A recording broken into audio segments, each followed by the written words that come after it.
Merci, Monsieur le Président, Madame la Ministre, Monsieur le rapporteur, Mesdames et Messieurs les députés, mes chers collègues, nous y voilà.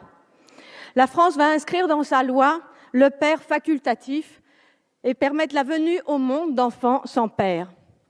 Mais qui êtes-vous pour vous permettre une telle mutilation? Est-ce à dire qu'un père est inutile? Assumez de dire qu'un père n'est pas nécessaire. Assumez de dire que vous ne devez rien à vos pères. C'est précisément cette société-là que je ne veux pas. Celle qui dit qu'elle se fait toute seule. Celle qui dit que l'autre n'est pas nécessaire. Alors pour moi, voyez-vous, il n'y a pas plus grand que l'homme. Et vous le piétinez, vous le réduisez à rien, à ses gamètes, à 1/60 millième de millimètre. Un donneur, vous appelez ça. Mais Madame la Ministre, ça c'est un homme, Madame la Ministre.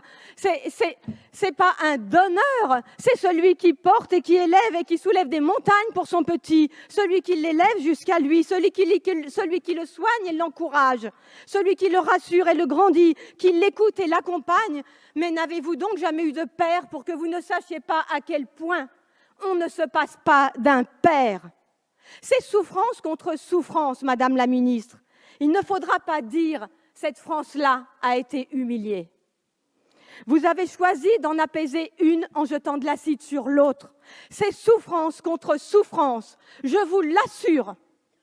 Bien sûr, une mère peut faire ça. Évidemment qu'une mère peut tout faire. Et alors ? Faut-il donc séparer et supprimer les pères? C'est ce que vous faites, Madame la Ministre. C'est ce que vous faites, Mesdames et Messieurs les députés. Et j'espère que vous aurez conscience de la société d'élimination que vous créez. J'idéalise les pères, me dit-on. Mais n'idéalisez-vous pas les mères? 30% des maltraitances sont dues aux mères.